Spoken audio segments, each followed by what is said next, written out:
অজানা এক অদ্ভুত রূপে জিব্রাইল নবী করিম সাল্লাল্লাহু আলাইহি ওয়াসাল্লামের সামনে বসে কি বলেছিলেন? মুসলিম, ফাসেক, মুনাফিক এবং কাফের ইত্যাদি বিষয়ের সংজ্ঞা কি? আসসালামু আলাইকুম রহমতুল্লাহ। প্রিয় দর্শক, আপনি মুসলমান নাকি কাফের? যদিও নিজেকে আপনি ইসলাম ধর্মের অন্তর্ভুক্ত মনে করেন, আদৌ কি আপনি মুসলমান? আপনাকে যদি কেউ জিজ্ঞেস করে যে অমুক ব্যক্তির মুসলমান বা কাফের হওয়ার ব্যাপারে কোনো একটি নির্ধারণ করো, আপনি কি উত্তর দিবেন? আপনি একজন মুসলমান হলে কখনো এটা চাইবেন না যে আপনি ঈমান হারা হয়ে দুনিয়াতে বেঁচে থাকেন।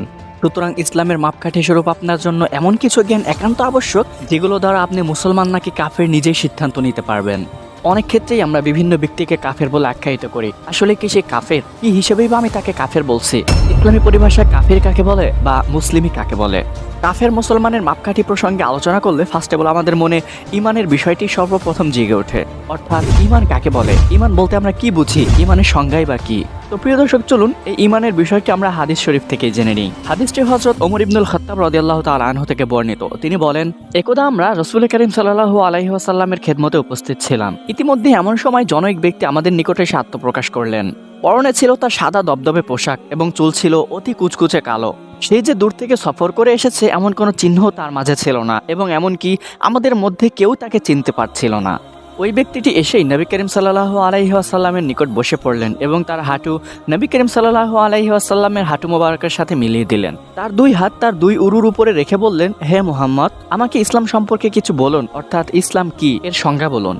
নবী করিম সাল্লাল্লাহু আলাইহি ওয়াসাল্লাম উত্তর দিলেন, ইসলাম হচ্ছে তুমি সাক্ষ্য দিবে যে আল্লাহ তাআলা ছাড়া কোনো মাবুদ নেই, কোনো ইলাহ নেই, কোনো উপাস্য নেই, এবং মুহাম্মদ সাল্লাল্লাহু আলাইহি ওয়াসাল্লাম আল্লাহ তাআলার রাসূল, এবং নামাজ কায়েম করবে, যাকাত আদায় করবে, রমজান মাসে রোজা রাখবে এবং বাইতুল্লাহ শরীফের হজ করবে যদি তোমার সামর্থ্য থাকে। যেই ব্যক্তি প্রশ্ন করেছেন, অর্থাৎ ইতিমধ্যে যে আগন্তুক ব্যক্তি এসেছিলেন, তিনি বললেন, হ্যাঁ, আপনি ঠিকই বলেছেন।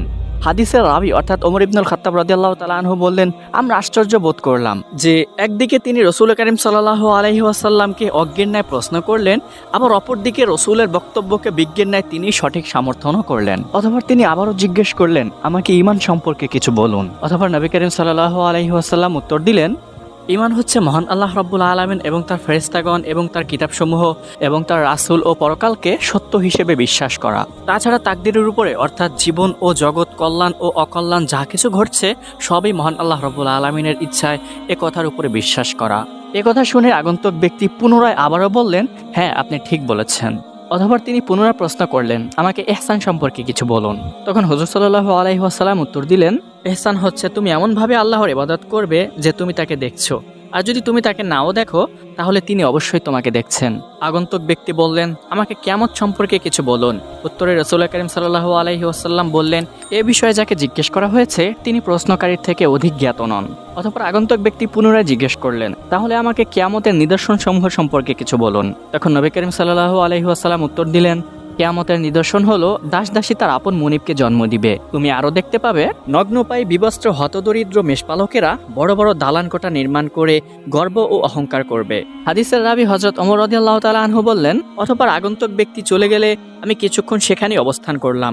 অতঃপর নবী করিম সাল্লাল্লাহু আলাইহি ওয়াসাল্লাম আমাকে ডেকে বললেন, হে ওমর, প্রশ্নকারী আগন্তুক ব্যক্তিকে তুমি চিনতে পেরেছো? আমি নবী করিম সাল্লাল্লাহু আলাইহি ওয়াসাল্লামকে বললাম, আল্লাহ এবং তার রাসূলই ভালো জানেন। অতঃপর তিনি বললেন, তিনি হচ্ছেন জিব্রাইল আলাইহিস সালাতু ওয়াস সালাম।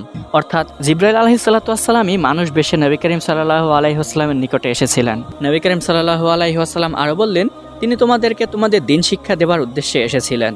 এই হাদিসটিকে হাদিসে জিব্রাইল নামেও আখ্যায়িত করা হয়। প্রিয় দর্শক, উল্লেখিত হাদিস শরীফের ভিতরে ঈমানের সংজ্ঞা পরিপূর্ণ না হলেও সারসংক্ষেপ সম্পূর্ণটাই বর্ণিত রয়েছে। এবার আসুন ঈমান ও আমল সম্পর্কে কিছু গুরুত্বপূর্ণ টপিক নিয়ে আলোচনা করা যাক। উদাহরণস্বরূপ, কোনো ব্যক্তি ঈমান সম্পর্কে যে সমস্ত বিষয়গুলো প্রযোজ্য ওই সমস্ত বিষয়গুলো সে তাসদিক করে এবং অন্তর দিয়ে বিশ্বাস করে। সে একক আল্লাহকে মানে, তার রসুলকে মানে, তার কিয়ামত সম্পর্কেও সবকিছু বিশ্বাস রয়েছে, কিতাবসমূহ এবং রাসূল কারীম ইত্যাদি ইত্যাদি যা কিছু প্রয়োজন সবকিছুই সে বিশ্বাস করে, কিন্তু সে আমল করে না। অর্থাৎ সে সবকিছু মানে এবং জানে, কিন্তু সে আমল করে না। আর এই শ্রেণীর ব্যক্তিবর্গ আমাদের সমাজে অধিক রয়েছে। তাহলে আপনি এই সমস্ত ব্যক্তিবর্গকে কি বলবেন, কাফের নাকি মুসলমান? ঈমানের ক্ষেত্রে আমলের বিষয়টি নিয়ে একটু মতনৈক্য রয়েছে। অর্থাৎ হানাফিদের মতে ঈমান একটি বাসিত অর্থাৎ অখণ্ডিত বিষয়। আমলের পরিপ্রেক্ষিতে ঈমান কমে অথবা বাড়ে না, কিন্তু এর মানে এটা না যে তারা আমলের প্রতি কোনো গুরুত্বই দেয় না।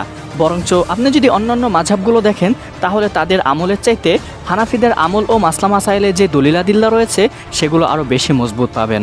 আর ইমাম শাফি, ইমাম মালিক প্রমুখ ইত্যাদি আলেমগণের মত অনুযায়ী ইমানের বৃদ্ধি ও কমার বিষয়টি আমলের উপরে ডিপেন্ড করে, কিন্তু আমল না করলে তাকে যে ইমান হারা বলা হবে বিষয়টি এমন নয়। তাহলে আমরা সবকিছু মিলিয়ে বুঝতে পারি কোনো ব্যক্তি যদি ইমানের প্রযোজ্য সমস্ত বিষয়গুলো বিশ্বাস করে এবং স্বীকার করে এবং সে মতে আমল করে তাহলে তাকে পাক্কা মুসলমান ও মুমিন বলা হবে। পক্ষান্তরে কেউ যদি আমল ছেড়ে দেয় বরঞ্চ সবকিছু অন্তর দিয়ে বিশ্বাস করে এবং মুখে স্বীকার করে তাহলে তাকে ফাসেক মুমিন বলা হবে।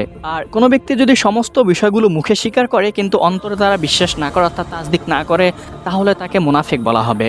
আর কোনো ব্যক্তি যদি অন্তর দ্বারা বিশ্বাস না করার পাশাপাশি মুখেও অস্বীকার করে তাহলে তাকে কাফের বলা হবে। প্রিয় দর্শক, এবার আসুন, অনেক ক্ষেত্রেই দেখা যায় কোনো ব্যক্তিকে আমলের ত্রুটির কারণে আমরা অনেক ক্ষেত্রেই কাফের হিসেবে আখ্যায়িত করে থাকি। তার ঈমান আছে কি নেই এটার উপরে আমরা ভ্রুক্ষেপও করি না। এই বিষয়টি আমাদের উপরে কখনোই সমীচীন হবে না। মনের বিষয়গুলো তো আল্লাহই ভালো জানেন, আমাদেরকে নিজের দিকে খেয়াল করা উচিত। মহান আল্লাহ রাব্বুল আলামিন আমাদের সবাইকে সঠিক বিষয়গুলো জেনে এবং মেনে আমল করার তৌফিক দান করেন। তো প্রিয় দর্শকদের ভিডিওটি যদি ভালো লাগে থাকে তাহলে অবশ্যই সাবস্ক্রাইব করে বেল আইকনটি ক্লিক করে রাখবেন পরবর্তী ভিডিও নোটিফিকেশন পাওয়ার জন্য। আর যদি পূর্ব থেকে সাবস্ক্রাইব করে থাকে তাহলে অসংখ্য ধন্যবাদ। জাযাকুমুল্লাহ। নেক্সট টাইম আপনাদের সাথে আবার দেখা হবে। ধন্যবাদ। আসসালামু আলাইকুম রহমতুল্লাহ।